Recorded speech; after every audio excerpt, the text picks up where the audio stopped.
Donc bonjour à tous, ici c'est Jean-Jean, alias Jean-Jean la Bricole, et sur cette chaîne on parle de crypto-monnaies, donc les crypto-monnaies de façon générale, mais la spécialité de la chaîne c'est vraiment le minage de crypto-monnaies, et vous pouvez voir ici une partie des cartes que j'ai achetées. Donc j'ai acheté ces cartes et j'ai construit un joli rig de minage que vous voyez ici. J'ai plusieurs autres machines un petit peu disséminées dans mon appartement. Et je traite en fait ce sujet. Est-ce qu'il est trop tard pour se lancer dans le minage en février 2022? Donc c'est un sujet que j'ai déjà traité, mais là je vous donne en fait mon sentiment actualisé, parce qu'il est important de se remémorer le moment où la vidéo est tournée, parce qu'il y a eu vraiment de gros changements. Donc il faut savoir que moi j'ai commencé le minage en 2013 avec le Litecoin, avec une carte graphique, puis deux cartes graphiques. J'ai arrêté ensuite en 2014 parce que c'était vraiment un moment où on ne pouvait plus du tout générer quoi que ce soit. Il y avait vraiment une très très grosse morosité. Et c'est pas un projet auquel je croyais réellement, les crypto-monnaies. Et ensuite, moi j'ai repris en 2017. Et depuis 2017, je mine non-stop. Donc je n'ai pas arrêté de nouveau, comme en 2014. Je n'ai pas fait cette erreur. Et je suis très très content d'avoir continué le minage, même pendant la période où ça ne rapportait quasiment rien. Réellement cette vidéo aussi, j'ai voulu un petit peu regarder ce que faisaient mes confrères, et notamment deux confrères nord-américains que j'apprécie beaucoup, qui sont BitsBitRippin et Red Fox Crypto. Je vous mettrai les liens des vidéos, parce qu'ils ont fait des vidéos. Et ce qui est rigolo, c'est qu'en fait on a beau être à plusieurs milliers de kilomètres de distance, on a beau ne jamais s'être parlé, en fait on partage un petit peu le même avis sur ce qui va se passer avec les cryptos et avec le minage de façon générale. Donc moi je vais vous donner vraiment donc la situation actualisée à février 2022. Donc encore une fois, je vous invite à prendre du recul par rapport à ce que je vous dis aussi, parce qu'il se peut aussi que je me trompe. Moi j'essaie vraiment de vous aider à faire un choix, à vous positionner par rapport à vous et par rapport à cette éventualité pour vous de vous lancer dans le minage de crypto-monnaies avec des GPU. Donc on va tout de suite passer sur le PC. J'en ai profité pour éteindre le rig pour que vous puissiez mieux m'entendre. Donc en ce moment, moi je suis en train de miner. Tout va bien à la ferme. Donc on a deux gros enjeux à venir. On a un enjeu en fait qu'on connaissait. On a un autre enjeu qui s'est rajouté. Donc le premier enjeu, c'est la prédominance de l'Ethereum et le fait que l'Ethereum ne sera bientôt plus minable. Donc l'Ethereum a prévu de passer de Proof of Work à Proof of Stake, et ça va le rendre le fait qu'on ne puisse plus du tout le miner avec des cartes graphiques. Et le problème, quand vous regardez ça, en fait, ici on a la capitalisation des différentes crypto-monnaies. Et la taille des carrés que vous avez là, elle correspond à la capitalisation, on va dire la capitalisation boursière, mais la capitalisation totale des cryptos.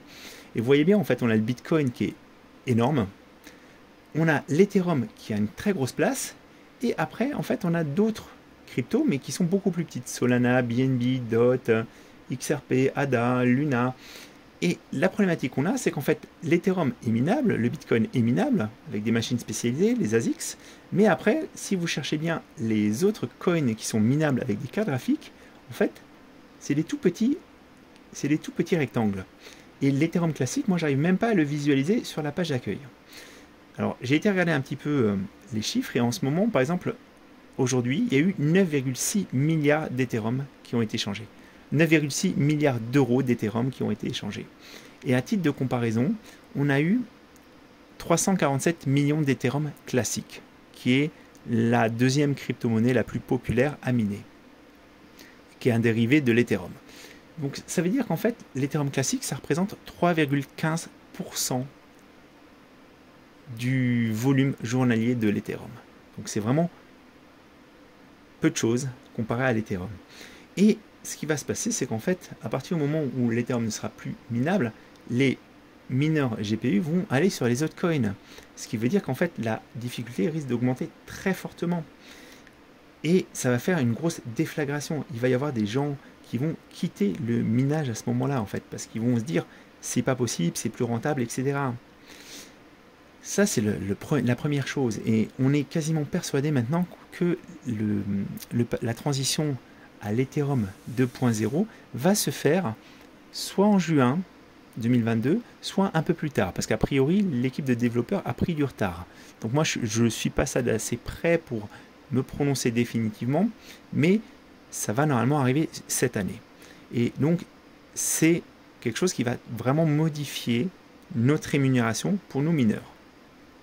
Et l'autre problème qu'on a, c'est qu'en fait, si vous êtes tout comme moi en Europe, c'est qu'on a eu une envolée du prix de l'électricité et nos GPU consomment beaucoup. Donc il va vraiment falloir faire attention à ce point-là. Moi, je voulais partager avec vous la belle régularisation que j'ai eue, parce qu'en fait, j'ai eu une facture de régularisation de mon ancien fournisseur pour un montant de 3500 €. Donc je peux vous dire que celle-là, je l'ai encore en travers de la gorge. Je ne m'attendais pas à une telle somme en rattrapage, mais c'est vraiment lié à ce qui s'est passé en Europe.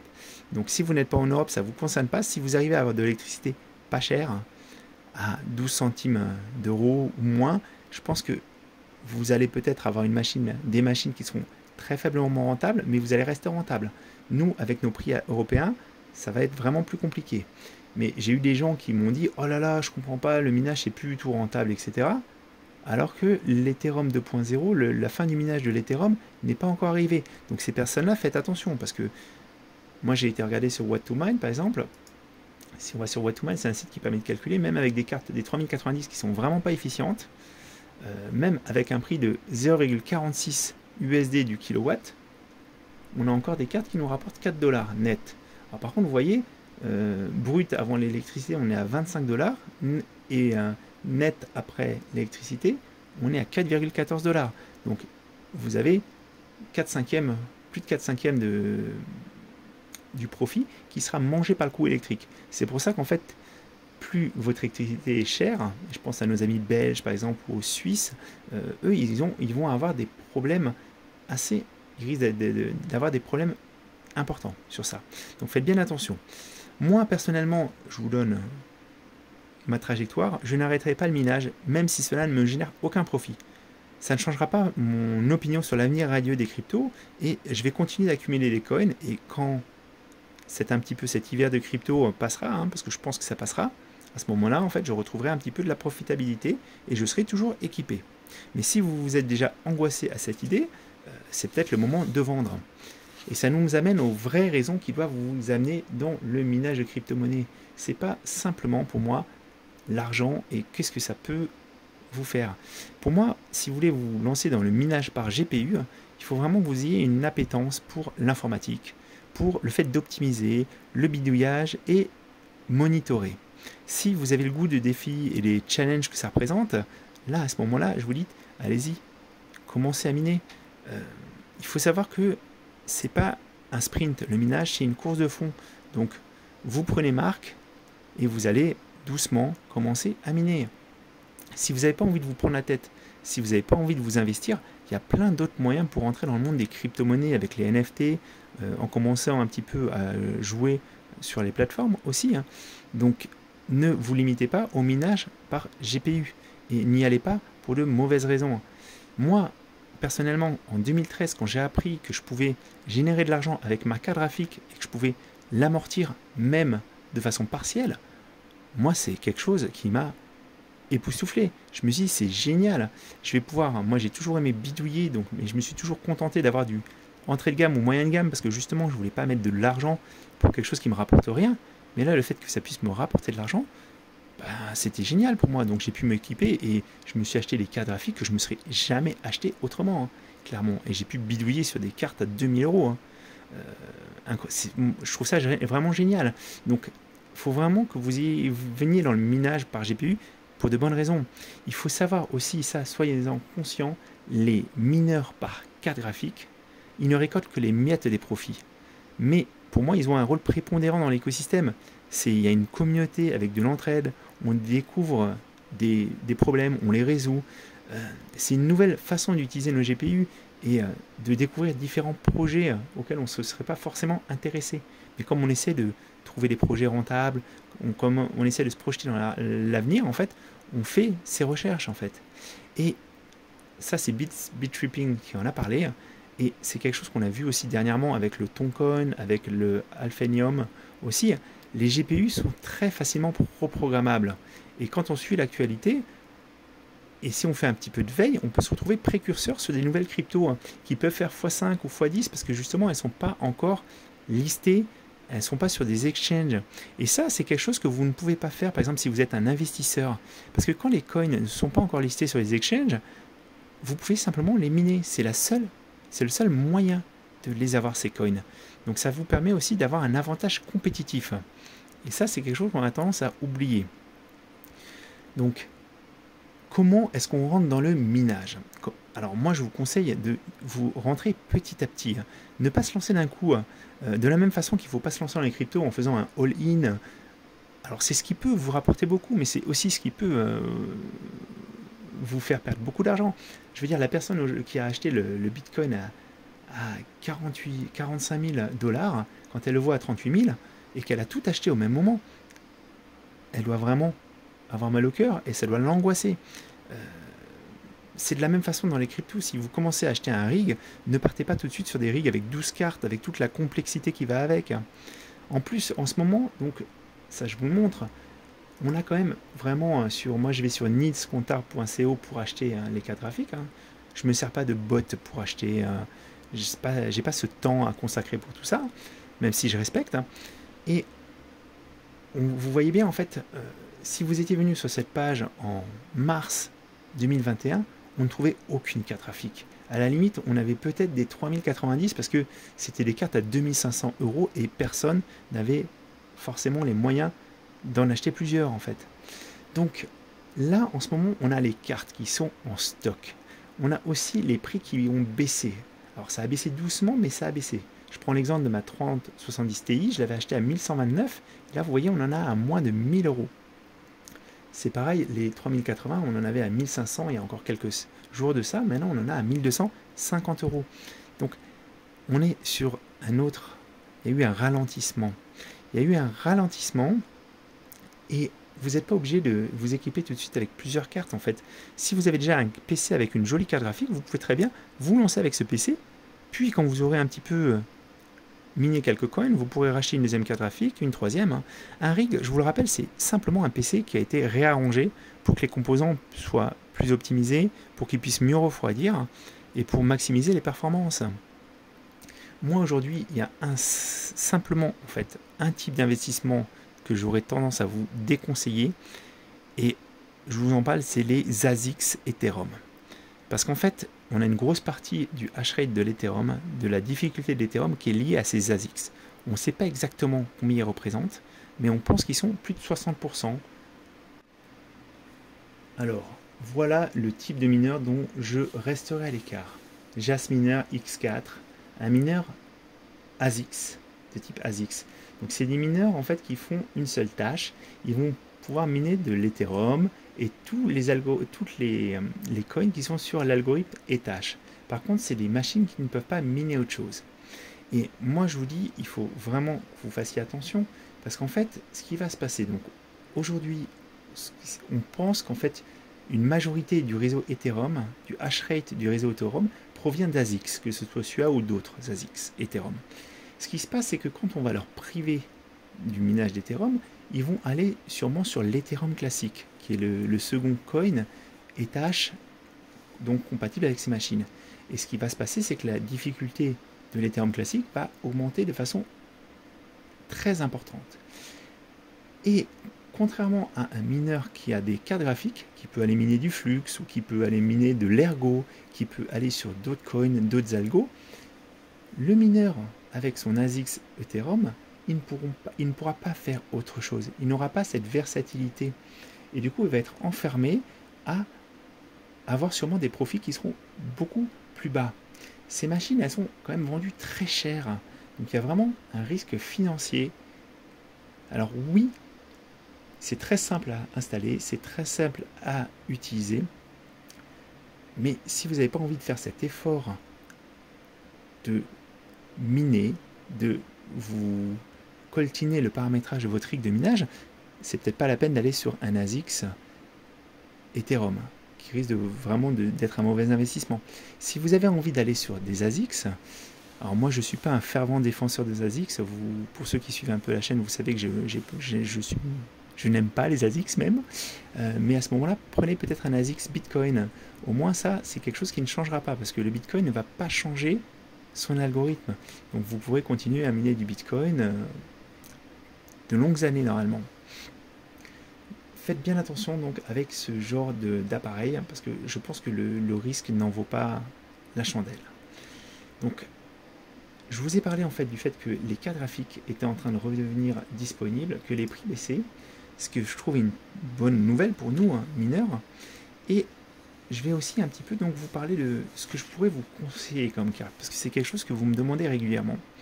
Et moi, si aujourd'hui je commençais le minage, clairement, je partirais sur des cartes, donc des cartes récentes, tout simplement pour pouvoir avoir toujours cette versatilité, qu'elles soient plus efficientes et qu'elles aient aussi une valeur de revente si jamais dans quelques mois ou dans quelques années je veux arrêter le minage. Donc pour moi, c'est les séries 3000 de chez Nvidia, en enlevant les cartes qui sont trop gloutonnes au niveau de la consommation, donc les cartes qui consomment trop, qui n'ont pas une bonne efficience. Donc je resterai à l'écart des 3080, 3080 Ti et 3090, parce qu'en plus il y a des problèmes de chaleur à gérer, donc si vous êtes nouveau dans le minage, ça peut être très embêtant, changer les pads thermiques, etc. Parce que vous n'aurez pas dans la gamme en dessous. Et chez AMD, c'est la série 6000, que ce soit les 6006 qui sont d'excellentes cartes, très peu énergivores, ou les 6007 ou 6008. Si vous avez à les avoir à bon prix, ça peut être de très bonnes choses. Si vous voulez partir sur de l'occasion, on a des cartes d'ancienne génération qui sont quand même très intéressantes. Chez AMD, ça sera les 5600 et les 5700, qui sont d'excellentes cartes, surtout sur l'Ethereum et sur le Ravencoin. On a aussi la série 2000 et même la série 1000 pour le minage de flux. Donc ça sera un peu plus spécialisé, elles sont moins fortes sur d'autres algos, mais sur le flux, elles sont très bonnes. Donc si vous pensez que le flux a de l'avenir pour le minage, ça pourrait être un bon move aussi de vous équiper, mais essayez de ne pas surpayer ces cartes. Moi, je vous ai mis, dans la suite des choses, je vous ai mis des cartes dont je resterai à l'écart, et là, je vous mets donc les cartes, pour moi, les 470, 570, 580, c'est des cartes qui sont datées. Donc, elles sont assez énergivores. Elles n'ont pas vraiment beaucoup de... Elles sont pas très intéressantes. Il y en a énormément de produites, et pour les gamers, en fait, c'est pas des cartes qu'ils vont apprécier. De la même façon, on a les 1660 Super. Alors, je sais que vous êtes beaucoup à adorer ces cartes. Ce sont des très bonnes cartes pour le minage. Ça, on est tout à fait d'accord, elles sont très efficientes. Par contre, elles ont tendance à être trop chères, forcément. Donc, le prix de base, c'est 250 €. Si vous arrivez à les trouver dans ces prix-là, ça peut être une bonne affaire. Mais si vous les achetez 400 ou 500 €, c'est des cartes, à mon avis, sur lesquelles vous allez vous tromper. Parce que c'est des cartes pareilles que la série 510, 580, c'est des cartes qui ne sont pas très performantes. Donc si jamais dans quelques mois vous voulez revendre votre matériel, les gamers ils n'iront pas acheter ces cartes. Ils partiront sur des cartes plus performantes qui vont leur donner des meilleures performances dans les jeux. C'est pour ça moi que je vous dis ces cartes-là, je resterai un petit peu à l'écart. Je pense que vous allez avoir le choix. C'est quelque chose que les gens qui ont commencé à miner en 2020 T1 n'ont pas connu en fait, avoir le choix un petit peu de négocier les GPU, de négocier les prix et de ne pas les acheter trop cher. Voilà. La notion d'efficience va vraiment devenir prépondérante, surtout si le marché baisse beaucoup, si la difficulté des coins explose et que les coins ne prennent pas de valeur, on va vraiment miner pour des cacahuètes. Et à ce moment-là, en fait, il faut vraiment que vous ayez du matériel qui ne consomme pas trop et qui soit efficient. Alors, on a aussi l'arrivée d'Intel dans les cartes graphiques qui risque de modifier les choses et qui va tirer les prix à la baisse. Encore une fois, on arrive vraiment sur une période de transition avec cette déflagration que va représenter l'Ethereum 2.0. Même s'il ne s'appelle plus comme ça, moi je continuerai à l'appeler Ethereum 2.0. Et si vous pensez déjà que les profits sont inexistants, si vous pensez que c'est fini le minage, à ce moment-là, c'est peut-être le moment de sortir et d'arrêter le minage. Parce que c'est peut-être pas pour vous. Si vous voyez simplement l'aspect financier, c'est peut-être pas pour vous le minage. Il faut que vous ne rentriez pas que pour l'argent dans le minage et ne prenez surtout pas de crédit. N'allez pas utiliser de l'argent dont vous avez besoin à court ou moyen terme pour investir dans un rig de minage. Je le répète, encore une fois, on est là sur le long terme. Moi, je crois vraiment dans le potentiel crypto. Je crois vraiment dans le potentiel crypto et je pense qu'il faut prendre son temps, peser bien le pour et le contre et n'hésitez pas aussi à échanger. Il y a des forums, il y a des discords sur lesquels vous pouvez aussi partager ça et partager votre indécision et vos doutes. J'espère que je ne me trompe pas, j'espère qu'on aura vraiment une année 2022 radieuse pour les cryptos. En tout cas, moi, je continuerai à miner. Je vous dis à très bientôt.